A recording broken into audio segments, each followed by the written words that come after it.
السلام علیکم ورحمۃ اللہ وبرکاتہ۔ ناظرین خوش آمدید کہتے ہیں QTV کی لائیو نشریات ماہ رمضان کا خصوصی طویل پروگرام دورہ ترجمہ قرآن اور سورہ توبہ کا مطالعہ کر رہے ہیں، اور سورہ توبہ کی آیت نمبر 100 سے مطالعہ شروع کریں گے۔ اب اللہ تعالیٰ کے نیک بندوں کا سابقون الاولون کا بیان آ رہا ہے۔ اعوذ باللہ من الشیطان الرجیم، بسم اللہ الرحمن الرحیم۔ والسابقون الاولون من المہاجرین والانصار والذین اتبعوهم بإحسان، اول ایمان میں سبقت کرنے والے مہاجرین اور انصار میں سے، اور وہ جنہوں نے عمدگی کے ساتھ ان کی اتباع کی، رضی اللہ عنہم ورضوا عنہ، اللہ تعالیٰ ان سے راضی ہوا اور وہ اللہ تعالیٰ سے راضی ہو گئے۔ وَأَعَدَّ لَهُمْ جَنَّاتٍ، اور اللہ تعالیٰ نے ان کے لیے باغات تیار کر رکھے ہیں، تجری تحتها الانہار خالدین فیہا ابدا، جن کے نیچے نہریں جاری ہیں، وہ ان میں ہمیشہ ہمیشہ رہیں گے۔ ذالک الفوز العظیم، یہ عظیم کامیابی ہے، اللہ تعالیٰ ہمیں ان میں شامل فرمائے۔ اس پوری امت میں بہترین دور نبی اکرم علیہ الصلوۃ والسلام کا، جب آپ کے ساتھ صحابہ کرام موجود ہیں، اور ان میں مہاجرین بھی ہیں، انصار بھی ہیں۔ بقیہ امت کے مقابلے میں یہ اہل بیت بھی ان میں شامل، اور صحابہ کرام رضی اللہ تعالی عنہم اجمعین، یہ صحابہ کی جماعت افضل ترین گروہ اس امت کا، اور ان میں مہاجرین اور انصار کا ذکر آ رہا ہے۔ پھر ان کے بعد ان کی اتباع کرنے والے وہ تابعین ہیں، پھر تبع تابعین، اور عموم کے اعتبار سے پھر پوری امت کا معاملہ۔ تو اولین کا ذکر، اول ایمان لانے والے اور ان کی عمدگی کے ساتھ اتباع کرنے والے، گویا قرآن و سنت کی تعبیر وہ معتبر ہوگی جو صحابہ کرام سے ملے گی رضی اللہ عنہم اجمعین، اور ان کے نقش قدم پر چلیں گے تو اللہ ہم سے انشاءاللہ راضی ہوگا۔ یہ ذکر اس مقام پر آیا ہے۔ اب منافقین کا ذکر، وَمِمَّنْ حَوْلَكُمْ مِنَ الْأَعْرَابِ مُنَافِقُونَ وَمِنْ أَهْلِ الْمَدِينَةِ، اور جو دیہاتی تمہارے ارد گرد ہیں ان میں سے بعض منافق ہیں، اور مدینے والوں میں سے بعض نفاق پر اڑے ہوئے ہیں۔ بعض مدینے والے بھی ہیں، مردوا علی النفاق، جو نفاق پر اڑے ہوئے ہیں۔ یہ منافقین کے گروہ کی طرف اشارہ۔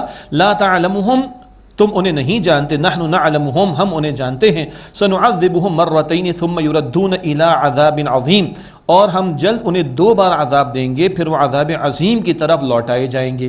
دنیا میں کیا ہے، ان منافقین کی سازش ناکام، مسلمانوں کو فتح ملے گی تو ان کی ذلت۔ نمبر 2، ان کا پول کھلتا رہتا ہے، ان کے کرتوتوں کا، ان کے جرائم کا ذکر آتا ہے، یہ ان کے لیے ذلت کا معاملہ۔ یہ دنیاوی عذاب، بڑا عذاب کدھر ہے منافقین کے لیے، وہ آخرت میں۔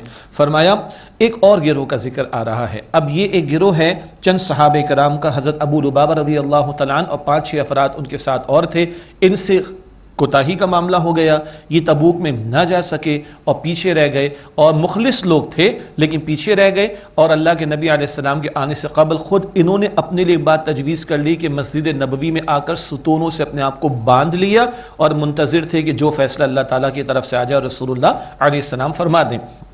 فرمایا وآخرون اعترفوا بذنوبہم خلطوا عملا صالحا وآخر سیئا، اور کچھ اور ہیں کہ جنہوں نے اپنی کوتاہیوں کا اعتراف کیا، اور انہوں نے ایک عمل اچھا دوسرا برا کیا، کچھ نیکیاں کچھ خطاؤں کا معاملہ جمع ہو گیا۔ عسى اللہ ان یتوب علیہم، امید ہے کہ اللہ تعالیٰ نے معاف فرما دے گا۔ ان اللہ غفور رحیم، بے شک اللہ تعالیٰ بہت بخشنے والا نہایت رحم فرمانے والا ہے۔ تو انہوں نے از خود ایک سزا تجویز کر لی اور اپنے آپ کو حضور کے حوالے کر دیا کہ جو اللہ تعالیٰ کی طرف سے فیصلہ آ جائے آپ ہمیں بتا دیں صلی اللہ علیہ وسلم۔ اللہ تعالیٰ نے ان کے لیے صدقہ دینا تجویز جو ہے مقرر فرمایا، اور اس کی تعلیم اگلی آیت میں آ رہی ہے۔ خذ من اموالهم صدقة تطهرهم وتزكيهم بها وصل عليهم، اے نبی صلی اللہ علیہ وسلم ان کے مالوں میں سے صدقہ لیجئے اور آپ انہیں پاک کیجئے اور ان کا تزکیہ کیجئے اور ان کے لیے دعائے خیر فرمائیے۔ سبحان اللہ، یہ مال راہ خدا میں خرچ ہوگا، صدقہ دو گے اللہ تعالیٰ کی راہ میں، مال بھی پاک ہوگا، دل بھی صاف ہوگا، مال میں بھی برکت آئے گی، اخلاق بھی بہتر ہوتے چلے جائیں گے، ورنہ مال کی محبت انسان کو کہیں کا نہیں چھوڑتی۔ تو صدقے کی توجہ دلائی گئی اور فرمایا جا رہا ہے کہ آپ انہیں پاک کیجئے اور ان کا تزکیہ کیجئے اور ان کے لیے دعائے خیر کیجئے۔ اب بڑی پیاری بات اگلی، ان صلاتک سکن لہم، بے شک اے نبی صلی اللہ علیہ وسلم آپ کی دعا ان کے لیے سکون کا باعث ہے۔ اللہ کے پیغمبر کی دعا لوگوں کے لیے، امت کے لیے سکون کا باعث ہے۔ یہ تو خاص ابو لبابہ رضی اللہ تعالیٰ عنہ ان کے ساتھیوں کا معاملہ ہوا، ہمیں بھی اللہ کے رسول علیہ السلام نے دعا کی، دعا کرنا چاہیے کہ اللہ تعالیٰ ہمیں ان دعاؤں میں ہمارا حصہ بھی شامل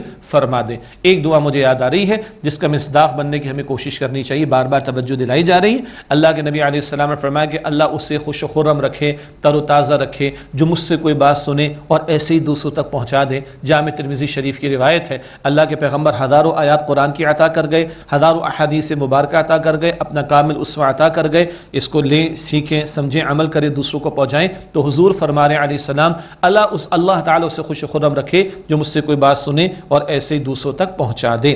فرمایا کہ ان صلاتک سکن لہم، بے شک اے نبی علیہ السلام آپ کی دعا ان کے لیے سکون کا باعث ہے۔ واللہ سمیع علیم، اور اللہ تعالیٰ خوب سننے والا، علم رکھنے والا ہے۔ الم یعلموا ان اللہ هو يقبل التوبۃ عن عبادہ ويأخذ الصدقات، کیا انہیں علم نہیں کہ اللہ تعالیٰ ہی اپنے بندوں کی توبہ قبول فرماتا ہے اور ان کے صدقات کو قبول فرماتا ہے۔ وَأَنَّ اللَّهُ هُوَ التَّوَّابُ الرَّحِيمُ، اور بے شک اللہ تعالیٰ خوب توبہ قبول فرمانے والا، نہایت رحم فرمانے والا ہے۔ یہ ترغیب و تشویق آ رہی ہے رجوع الی اللہ کی، اللہ کے حضور توبہ کرنے کی، راہ خدا میں مال خرچ کرنے کی۔ فرمایا وَقُلِ اعْمَلُوا فَسَيَرَى اللَّهُ عَمَلَكُمْ وَرَسُولُهُ وَالْمُؤْمِنُونَ، اور آپ فرمائیے کہ تم عمل کیے جاؤ، بس اب اللہ دیکھے گا اور اس کے رسول علیہ السلام بھی دیکھیں گے، اور اہل ایمان بھی تمہارے عمل کو۔ آج توبہ ہو رہی ہے، آئندہ کے لیے معاملے کو درست رکھا جائے۔ توبہ کیا ہے؟ صرف توبہ کہنے کا نام توبہ نہیں، کرنے کا نام بھی توبہ ہے۔ آدمی خطاؤں کو چھوڑے، گناہوں کو، عموم کے اعتبار سے ہمارے لیے خطاؤں کو، گناہوں کو، نافرمانیوں کو چھوڑ کر اللہ تعالیٰ اور اس کے رسول علیہ السلام کی اطاعت پر کاربند ہو، یہ ہے سچی پکی توبہ۔ اور پھر مزید تشریحات ہیں، تفصیلات وہ انشاءاللہ آئندہ آتی رہیں گی۔ وَسَتُرَدُّونَ إِلَىٰ عَالِمِ الْغَيْبِ وَالشَّهَادَةِ فَيُنَبِّئُكُم بِمَا كُنتُمْ تَعْمَلُونَ، اور تم جلد پوشیدہ اور ظاہر کے جاننے والے اللہ سبحانہ وتعالیٰ کی طرف لوٹائے جاؤ گے، بس وہ تمہیں بتا دے گا جو تم اعمال کرتے رہے۔ اب ایک اور گروہ کا ذکر آ رہا ہے، یہ بھی مخلص سچے ایمان والے صحابہ کرام ہیں، 3 افراد، کعب بن مالک اور ہلال بن امیہ اور مرارہ بن ربیع رضی اللہ تعالی عنہم اجمعین۔ ان سے خطا کا معاملہ ہو گیا، اور بہت طویل حدیث بخاری شریف میں اور احادیث کی دیگر کتب میں ہے جو اس واقعے کو بیان کرتی ہیں، تفصیل کا موقع نہیں ہے۔ انہوں نے آ کے اعتراف کیا نبی علیہ السلام کے سامنے، یا رسول اللہ علیہ السلام کوئی مالی تنگی نہیں تھی، کوئی مشکل نہیں تھی، کوئی پریشانی نہیں تھی، ہم سے کوتاہی ہو گئی، ہمارے لیے حکم فرمائیے۔ اور پھر ان کا ایک سوشل بائیکاٹ ہوا ہے تقریباً 50 دن کا۔ 50 دن کا معاملہ کیوں ہوا؟ تبوک میں جانا اور تبوک سے آنا تقریباً کوئی 30 دن اور 20 دن کا وہاں کے قیام کا معاملہ۔ 50 دن وہاں نہیں جا سکے تو 50 دن ان کا بائیکاٹ ہوا۔ ان کی بیویوں سے بھی کہہ دیا گیا تھوڑا علیحدہ، طلاق نہیں، علیحدگی تھوڑا کر لیجئے، اور سلام کا جواب بھی ان کا نہیں دیا جاتا تھا۔ اللہ اکبر، ان کو دنیا ہی میں یہ ایک معاملہ کر دیا گیا اور اللہ تعالیٰ نے ان کو پاک فرما دیا، مگر ان کا معاملہ موقوف، اور آگے آیت نمبر 118 میں ان کی توبہ کی قبولیت کا ذکر بھی آئے گا۔ یہ واقعات ہیں جو سارے تناظر میں آ رہے ہیں۔ فرمایا وآخرون مرجون لامر اللہ اما يعذبهم واما يتوب علیہم، اور کچھ اور ہیں یہ 3 صحابہ کہ اللہ کے حکم پر ان کا معاملہ موقوف رکھا گیا ہے، خواہ اللہ تعالیٰ انہیں عذاب دے یا چاہے اللہ تعالیٰ ان کی توبہ قبول فرمائے۔ واللہ علیم حکیم، اور اللہ تعالیٰ خوب علم رکھنے والا اور بہت حکمت والا ہے۔ اس کے بعد اگلی آیت کریمہ میں ایک سازشی کردار کا بیان ہے۔ مفسرین نے نام نقل کیا، ابو عامر خزرجی، یہ شخص مدینہ شریف میں رہتا تھا، راہب تھا، عبادت گزار تھا، لوگ اس کی بڑی قدر کرتے تھے، لیکن جب نبی صلی اللہ علیہ وسلم تشریف لائے ہیں تو یہ حسد کر گیا، جیسے عبداللہ بن ابی کو بھی حسد ہوا، اس کو بھی حسد ہو گیا نبی علیہ السلام سے۔ خوب اس نے سازشیں کی، پھر شام میں جا کر آباد ہوا، وہاں سے منافقین کو اس نے کہا کہ تم ایک کوئی ٹھکانہ بناؤ، میں آ کر تمہارا ساتھ دیتا ہوں۔ اس سازشی شخص کی سازش پر ایک عمارت بنائی گئی، قرآن پاک نے بس اس کو مسجد ضرار کہا ہے تاکہ توجہ رہے کہ کیا معاملہ ہوا تھا، اور اس نے سازش ڈالنا چاہیے، اس کا تذکرہ فرمایا والذین اتخذوا مسجدا ضرارا وکفرا، اور جن لوگوں نے مسجد ضرار نقصان بنانے والی بنائی اور کفر کرنے کے لیے، وتفریقا بین المؤمنین، اور ایمان والوں کے درمیان پھوٹ ڈالنے کے لیے، وارصادا لمن حارب اللہ ورسولہ من قبل، اور اس شخص کے لیے گھات کی جگہ بنانے کے لیے جس نے اللہ تعالیٰ اور اس کے رسول علیہ السلام سے جنگ کی اس سے پہلے۔ یہ منافقین نے کام کیا، اور تبوک سے پہلے، یعنی غزوہ تبوک سے پہلے نبی علیہ السلام سے فرمایا، نبی علیہ السلام سے انہوں نے کہا کہ بھائی آپ ہمارے پاس آئیے، یہ مسلمانوں کو مسجد قباء وغیرہ کا معاملہ دور لگتا ہے، تو اے نبی علیہ السلام یہ مسجد ہم بنا رہے ہیں، آپ اس کا انوگریشن کیجئے، آپ اس کا افتتاح کر دیجئے۔ اللہ تعالیٰ نے نبی علیہ السلام کو وحی کے ذریعے مطلع فرمایا، اور بعد میں اس عمارت کو پھر ڈھا دیا گیا، کیونکہ یہ فتنہ پھیلانے کے لیے اور مسلمانوں میں تفریق پیدا کرنے کے لیے کی گئی تھی۔ تو یہ منافقین کی حرکت تھی، اور وہ ابو عامر خزرجی کا یہ پلاٹ تھا پورا، یعنی پلاٹنگ اس نے کی تھی سارے پلان کی، اور اس کے لیے ہاتھ لگانے کے لیے ٹھکانہ بنانا چاہا، تو بعد میں اللہ کے نبی علیہ السلام نے اس عمارت کو حکم دیا کہ ڈھا دیا جائے۔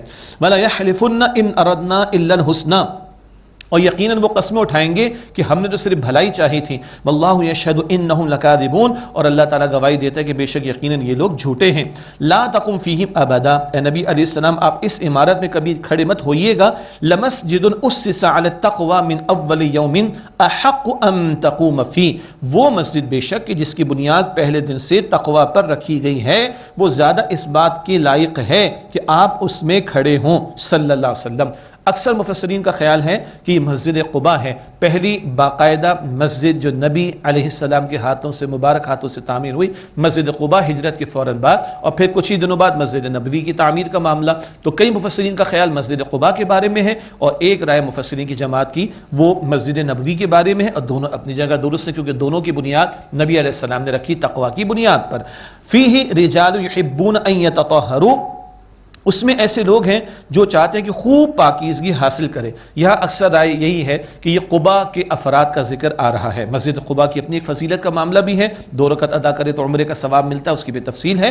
فرمایا کہ وہاں وہ رہتے ہیں لوگ قباء کے حوالے سے جو چاہتے ہیں کہ خوب پاکیزگی حاصل کریں۔ واللہ یحب المطہرین، اور اللہ تعالیٰ خوب پاکیزگی حاصل کرنے والوں کو پسند فرماتا ہے۔ یہ قباء والے ایک رائے ہے کہ ظاہری باطنی ہر اعتبار سے پاکیزگی اختیار کرتے تھے، اور ایک یہ تھا کہ جب یہ بیت الخلاء میں فراغت حاصل کرتے تو پانی کے بعد ڈھیلے بھی استعمال کرتے تھے پیشاب کے قطروں کو سکھانے کے لیے۔ ہاں آج بہت سے لوگوں کی بات سمجھ نہیں آتی ہے، لیکن اب میڈیکل سائنس سے بھی بہت سی باتیں جب سمجھ میں آنا شروع، ہاں بڑا اچھا ہے، وہ بھائی بڑا اچھا ہوگا، سائنس بعد میں ثابت کرتی ہے، یہ ان کی تعریف کی گئی۔ ہاں آج وہ ٹیشو پیپر وغیرہ استعمال کیا جا سکتا ہے، وہ اس کے آلٹرنیٹیو کے طور پر، تاکہ قطروں کو سکھا لیا جائے۔ یاد رکھیے قبر کا عذاب، اس کی ایک بہت بڑی وجہ کیا ہے؟ پیشاب کے قطروں سے احتیاط نہ کرنا، اس نقطے کو بھی ذہن میں رکھیے گا۔ تو یہ حضرات خوب پاکیزگی حاصل کرتے تھے، تو ان کی اللہ تعالیٰ نے اس تعلق سے بھی تعریف کی، اور عموم کے اعتبار سے کیا ہے؟ طہارت حاصل کرنا، باطن کی بھی اور ظاہر کی بھی اللہ تعالیٰ طہارت خوب اختیار کرنے والوں کو پسند فرماتا ہے۔ افمن اسس بنیانہ علی تقوی من اللہ ورضوان خیر ام من اسس بنیانہ علی شفا جرف ہار فانہار بہ فی نار جہنم، تو کیا وہ شخص کہ جس نے اپنی عمارت یعنی کردار کی عمارت کی بنیاد اللہ تعالیٰ کے خوف اور اس کی خوشنودی پر رکھی، وہ بہتر ہے، یا وہ جس نے اپنی عمارت یعنی کردار کی عمارت کی بنیاد گرنے والی کھائی یعنی گڑھے کے کنارے پر رکھی، پس وہ اس کو لے کر دوزخ کی آگ میں گر پڑی۔ ایمان کی بنیاد پر، تقوی کی بنیاد پر سالڈ کردار وجود میں آتا ہے۔ نفاق تو دغا بازی ہے، جھوٹ ہے، اس کی کوئی بنیاد ہی نہیں ہوا کرتی، تو وہ تو گر ہی جائے گی وہ عمارت۔ گویا یہ نفاق کمزور عمارت ہے، اس کی بنیاد پر جو کردار آئے گا اور وہ اس کو لے کر جہنم کی آگ میں لے جانے والا۔ واللہ لا یہدی القوم الظالمین، اور اللہ ظالمین کی قوم کو ہدایت نہیں دیتا۔ لا یزال بنیانہم الذی بنوا ریبۃ فی قلوبہم الا ان تقطع قلوبہم، وہ عمارت یعنی نفاق ایک مراد، نفاق کی عمارت، وہ عمارت جس کی انہوں نے بنیاد رکھی ہمیشہ شک ڈالتی رہے گی ان کے دلوں میں، الا یہ کہ ان کے دل ٹکڑے ٹکڑے ہو جائیں۔ واللہ علیم حکیم، اور اللہ تعالیٰ خوب علم رکھنے والا، حکمت والا ہے۔ جب نفاق دل میں آ گیا تو اللہ تعالیٰ کے احکامات کے بارے میں شکوک و شبہات پیدا ہو جاتے ہیں، پتہ نہیں ایسا ہے بھی کہ نہیں، پتہ نہیں یہ کام کرنا ہے بھی کہ نہیں، پتہ نہیں یہ کامیابی ملے گی کہ نہیں، شکوک و شبہات۔ اور جس میں نفاق پیدا ہو گیا اب وہ ٹکڑے ٹکڑے اس کے دل ہو جائیں، مراد موت آئے گی تبھی یہ مرض ختم ہوگا۔ اللہ تعالیٰ نفاق کے ہر پہلو سے اور ہر شکل سے میری اور آپ کی حفاظت فرمائیں۔ ہمیں ڈرنا چاہیے ویسے، جی کیا کہہ رہا ہوں میں، سنیے گا۔ اللہ کے نبی علیہ السلام کی ایک دعا کی روشنی میں کہہ رہا ہوں، ہمیں ڈرنا چاہیے۔ حضور تو ان کے ذریعے تو ایمان ملا صلی اللہ علیہ وسلم، اور نبی علیہ السلام کی دعائیں ہیں، اللہم طاہر قلبی من النفاق، اے اللہ میرے دل کو نفاق سے پاک فرما دے۔ اللہ اکبر، حضور تو حضور ہیں، امام الانبیاء ہیں صلی اللہ علیہ وسلم۔ ہمیں توجہ کرنی چاہیے، وہاں دعا ہو رہی ہے تو ہم کس قدر خطرے میں ہیں نفاق کے حوالے سے، ہمیں کس قدر دعا کرنی چاہیے۔ اللہم طاہر قلوبنا من النفاق، اے اللہ ہمارے دلوں کو نفاق سے پاک فرما دے۔ اگلی 2 آیات میں ایک بہت بڑے بلکہ سب سے بڑے سودے کا ذکر ہے اللہ اور بندے کے درمیان. ہاں اللہ کو کسی سودے کی پرچیزنگ کی حاجت نہیں، کسی بزنس کی کاروبار کی حاجت نہیں، لین دین کی حاجت نہیں. ہمیں ہے، ہم محتاج ہیں، ضرورت مند ہیں، مگر ہماری ترغیب و تشویق کے لیے اللہ تعالیٰ نے یہ انداز اختیار کیا سودے کا. فرمایا جا رہا ہے ان اللہ اشتری من المؤمنین انفسهم واموالهم بان لهم الجنہ، بے شک اللہ تعالیٰ نے ایمان والوں سے ان کی جانوں اور ان کے مالوں کو خرید لیا، بے شک اس کے عوض میں ان کے لیے جنت ہے. اللہ اکبر. ہمارا ہے کیا جو ہم اللہ کو پریزنٹ کریں؟ مال میرا ہوتا ہے دنیا کے اندر، میں دیتا ہوں کچھ شے لے لیتا ہوں، یہ تو جان اللہ کی، یہ مال بھی اللہ کا. اللہ کہتا ہے جان بھی لے لی، مال بھی لے لیا، خرید لیا ایمان والوں سے، اس کے عوض میں جنت ہے. ہمارا تو کچھ ہے نہیں، اس کی شان کریمی ہے. یہ جان تو اپنے پاس رکھو، مال اپنے پاس رکھو، ہم نے جو حدود معین کر دی اس میں رہ کر زندگی گزارو بس، اور ہماری جنت پالو. یہ شان کریمی ہے کہ وہ اس کو سودا قرار دیتا ہے. امام زین العابدین رحمۃ اللہ علیہ فرماتے ہیں یہ میری جان کو گھٹیا شے نہیں ہے. اللہ اکبر، بڑی بات ہے، بہت بڑی بات. یہ جان میری کو گھٹیا شے نہیں ہے، اس جان کو لگا کر اللہ کی جنت حاصل کی جا سکتی ہے. اس جان کو لگا کر اللہ کی جنت حاصل کی جا سکتی ہے. او بھائی ہماری جانیں کہاں لگ رہی ہیں؟ ہمارے اوقات کہاں لگ رہے ہیں؟ ہماری انٹلیکٹ کہاں لگ رہی ہے؟ ہماری ایگزرشن کہاں ہو رہی ہے؟ ہماری ایفرٹس کہاں پٹ ہو رہی ہیں؟ ہماری محنتیں کہاں لگ رہی ہیں؟ یہ جان کو گھٹیا شے نہیں ہے، یہ وہ جان تو جان ہے کہ جس سے اللہ کی جنت حاصل کی جا سکتی ہے. اللہ اکبر. ہاں اس جان پر حق سب سے بڑھ کر اللہ کا ہے، اس کی اطاعت میں اختیار کرے، استعمال کرے جو بھی کچھ کرنا ہے، لیکن کبھی اس کے دین کا تقاضا ہوگا تو جان تک کا نذرانہ پیش کرنے کا تقاضا آ سکتا ہے. فرمایا یقاتلون فی سبیل اللہ فیقتلون ویقتلون، وہ قتال کرتے ہیں اللہ تعالیٰ کی راہ میں، پس قتل کرتے بھی ہیں، اور قتل یعنی شہید ہوتے بھی ہیں. اللہ اکبر.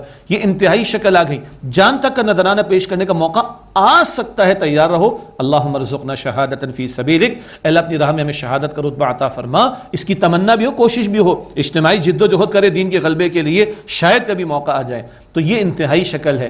اس سے کم جو اللہ اور اس کے رسول علیہ السلام کے تقاضے ہیں، جان لگانے کے، مال لگانے کے، وقت لگانے کے، صلاحیتوں کو لگانے کے، ان پر عمل کرنا، سب اس کے تابع آ گیا. جنت دیکھی نہیں ہے، اللہ تعالیٰ ایمفسائز کر رہا ہے. وعدا علی حقا فی التوراۃ والانجیل والقرآن، یہ اللہ تعالیٰ کے ذمہ کرم پر سچا وعدہ ہے، تورات میں اور انجیل میں اور قرآن میں. اللہ کا ذمہ کرم ہے، جو چاہے وہ اپنے اوپر لازم فرما لے، وہ جو چاہے سو کرے. یہ وعدہ سچا ہے اللہ تعالیٰ کے ذمہ کرم پر، تورات میں اور انجیل میں اور قرآن میں. پچھلی کتابوں میں بھی جنت کی بشارت ہے، قرآن پاک میں بھی جنت کی بشارت ہے. اور راہ خدا میں جان کا نذرانہ پیش کرنے والے کے لیے حیات جاوداں، سورہ البقرہ آیت 154. بلا تقولوا لمن يقتل في سبيل الله اموات بل احياء ولكن لا تشعرون. اور جو لوگ اللہ کے راہ میں قتل یعنی شہید کر دیے جائیں انہیں مردہ مت کہنا، بلکہ وہ زندہ ہے مگر تمہیں ان کی زندگی کا شعور نہیں ہے.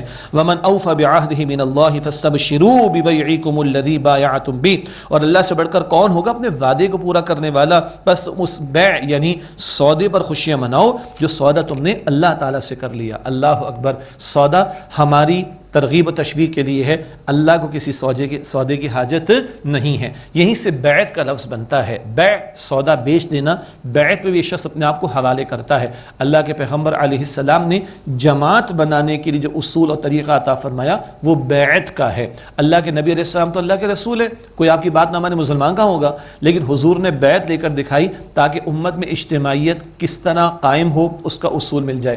خلفائے راشدین نے بیعت لی ہے، بعد میں تحریک چنی سیدنا حسین رضی اللہ تعالیٰ عنہ کی تحریک بھی بیعت کی بنیاد پر. تو ہمارے دین میں اجتماعیت قائم کرنے کے لیے جو اصول عطا ہوتا ہے قرآن پاک سے، سنت رسول علیہ السلام سے، سیرت النبی علیہ السلام سے، سیرت صحابہ رضی اللہ تعالیٰ عنہ مجمعین سے اور امت کی تاریخ سے، وہ بیعت ہے. ہاں ایک ہے تصوف کے میدان کی بیعت افراد کی تزکیے کے اعتبار سے، اور ایک ہے بیعت جہاد، اللہ کے کلمے کی سربلندی کے اجتماعی جد و جہد، وہ بھی بیعت ہوگی. اور ایک امیر کے ہاتھ پر بیعت کر کے جد و جہد کرنا، یہ ہمارے دین کی تعلیم ہمارے سامنے آتی ہے. یہاں فرمایا فاستبشروا ببیعکم الذی بایعتم بہ، پس اس سودے پر خوشیاں مناؤ جو تم نے اللہ سے کر لیا. وذالک هو الفوز العظیم، اور یہی عظیم کامیابی ہے. اللہ تعالیٰ انہی لوگوں میں ہمیں شامل فرمائے. اللہ تعالیٰ ہم سب کو جنت الفردوس عطا فرمائے. البتہ دعا سے آگے دوا بھی کرنی ہے. دوا کے لیے اگلی آیت ہے جی. 9 صفات بتائی جا رہی، 6 صفات ایک ایک بندے مومن کے لیے اور 3 صفات امت مسلمہ کی ذمہ داری کے اعتبار سے. 9 صفات آ رہی. التائبون، توبہ کرنے والے، والے، العابدون عبادت کرنے والے، الحامدون حمد و ثنا کرنے والے، السائحون روزہ رکھنے والے، الراکعون رکوع کرنے والے، الساجدون سجدہ کرنے والے، نماز آ گئی اس کے اندر۔ یہ تو ہے انفرادی سطح کی صفات، توبہ، عبادت، حمد و ثنا، روزہ، نماز ادا کرنا۔ اجتماعی صفات کیا ہیں؟ اجتماعی ذمہ داریاں کیا ہیں؟ الآمرون بالمعروف نیکی کا حکم دینے والے، والناہون عن المنکر اور بدی سے روکنے والے، 8 باتیں ہو گئیں۔ 9ویں بات والحافظون لحدود اللہ اور اللہ تعالیٰ کی حدود کی حفاظت کرنے والے۔ اللہ کی حدود کی حفاظت سے مراد کیا ہے؟ اللہ کے احکام کی حفاظت، اللہ کے دین کی حفاظت۔ آج کہا جاتا ہے، باپ کہتا ہے میں بڑا اصول پسند ہوں، باس کہتا ہے میں بڑا اصول پسند ہوں، ادارے کا سربراہ کہتا ہے میں بڑا اصول پسند ہوں، اصولوں پر خلاف ورزی نہیں ہوگی، اصولوں پر کمپرومائز نہیں ہوگا، کہیں آئین کی باتیں، آئین کی بالادستی ہوگی، آئین کے خلاف کچھ نہیں ہوگا، قانون کی بالادستی ہوگی، قانون کے خلاف کچھ نہیں ہوگا۔ واہ بھائی واہ، اپنے اصول، اپنا آئین، اپنا سب کچھ یاد ہے۔ اللہ کا دین، اللہ کی حدود، اللہ کے احکام کہاں ہیں آج؟ اس کی فکر ہے کچھ؟ جنت آن لائن آرڈر پلیس کرنے سے نہیں ملے گی، گھر میں بیٹھنے سے نہیں ملے گی۔ والحافظون لحدود اللہ اور وہ اللہ تعالیٰ کی حدود کی حفاظت کرنے والے ہوں گے۔ جی احکام نافذ تو کرو پھر حفاظت ہوگی۔ آج تو دین کی مغلوبیت کا معاملہ ہے، تو دین کو قائم کرنے کی جد و جہد کرنا ہمارا فرض، اور یہی نبی علیہ السلام کا مشن تھا۔ سورہ توبہ کی آیت 33 میں آ چکا۔ جنت چاہیے، 6 صفات انفرادی والے بھی ادا کرنی ہوں گی، اختیار کرنی ہوں گی، نیکی کا حکم بھی دو، بدی سے بھی روکو، اور اللہ کی حدود کو قائم کرو، اللہ کے احکامات کو قائم کرو۔ قائم ہوں گے تو اب حفاظت کرو کہ ٹوٹنے نہ پائے احکامات۔ یہ کرنے والوں کو اللہ فرما رہا ہے وبشر المؤمنین، اور اے نبی صلی اللہ علیہ وسلم بشارت دے دیجئے ایمان والوں کو۔ لوگ آسان سمجھتے ہیں مسلمان ہونا کہ بس گھر بیٹھے آن لائن آرڈر پلیس کر دیں گے جنت ہماری پکی ہو۔ بھائی ایسے نہیں ہوتا۔ اللہ تعالیٰ دعا بھی کرنے کی ہمیں توفیق دے، تمنا بھی رکھیں، امید بھی رکھیں، اور دعا بھی کریں۔ بھائی قرآن پاک دعا اور دوا دونوں کا ذکر فرما رہا ہے۔ فرمایا اس کے بعد ما کان للنبی والذین آمنوا ان یستغفروا للمشرکین ولو کانوا اولی قربى من بعد ما تبین لهم انہم اصحاب الجحیم۔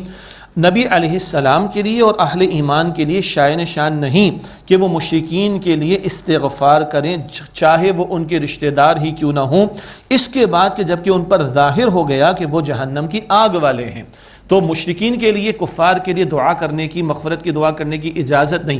زندہ ہیں تو ہدایت کی دعا کریں گے، دعوت بھی پیش کریں گے، لیکن مر گئے تو ظاہر بات ہے پھر ان کے لیے مغفرت کی دعا کرنا جائز نہیں۔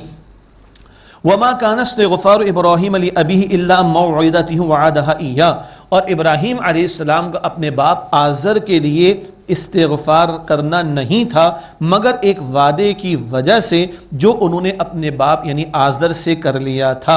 فلما تبین له انه عدو للہ تبرأ منہ، پھر جب ابراہیم علیہ السلام پر ظاہر ہو گیا کہ وہ آزر اللہ تعالیٰ کا دشمن ہے تو وہ اس سے باز آ گئے، بیزاری کا اعلان کر دیا۔ ان ابراہیم الاواہ حلیم، بے شک ابراہیم علیہ السلام بڑے نرم دل اور بردبار تھے، حلم والے۔ یہ کیا بات ہو رہی؟ آزر کا ذکر سورہ انعام میں آ چکا، اور پہلے جب وہ گھر سے نکال دینے کی دھمکی دی، سورہ مریم میں ذکر آئے گا انشاءاللہ تعالی، تو کہا میں استغفار کروں گا، لیکن جب آزر اڑا رہا کفر اور شرک پر ہی تو ابراہیم علیہ السلام نے استغفار کرنا ترک کر دیا۔ مزید یہ وعدہ جو انہوں نے کیا تھا وہ سورہ مریم انشاءاللہ بعد میں ہم پڑھیں گے۔ اب اہل ایمان جو نبی اکرم علیہ السلام کے پیارے صحابہ کرام تھے، ان کے تعلق سے ایک بات آ رہی ہے کہ بھائی رشتہ دار تو مشرک تھے، کچھ خیال کرنا چاہتے تھے، کچھ دعا کا اہتمام کرنا چاہتے تھے، پہلے جو ہو چکا سو ہو چکا، آئندہ کے لیے ممانعت کا معاملہ۔ فرمایا وما كان الله ليضل قوما بعد اذ هداهم حتى يبين لهم ما يتقون، اور اللہ تعالیٰ ایسا نہیں کہ کسی کو اس کے بعد گمراہ کر دے جبکہ اللہ نے انہیں ہدایت دے دی ہو، جبکہ ان پر یہ وعدے نہ فرما دے کہ جس سے انہیں تقوی اختیار کرنا ہے، جس سے انہیں پرہیز کرنا ہے۔ ہدایت واضح کر دی جائے، حتمی فائنل واضح حکم عطا ہو جائے، اس سے پہلے کا کوئی معاملہ نہیں۔ ہاں حکم آ گیا فلاں بات کی ممانعت کا، اب اس کے بعد وہ کام نہیں کیا جا سکتا۔ تو اس سے قبل اگر کوئی استغفار کر رہا تھا تو اس وقت تک حتمی ممانعت کا معاملہ نہیں تھا۔ جب حتمی ممانعت آ گئی ہے تو پہلے جو یہ کام کر رہے تھے اب وہ یہ کام نہ کریں، پچھلا کوئی حرج کا معاملہ نہیں۔ ان اللہ بکل شیء علیم، بے شک اللہ تعالیٰ ہر بات کا علم رکھنے والا ہے۔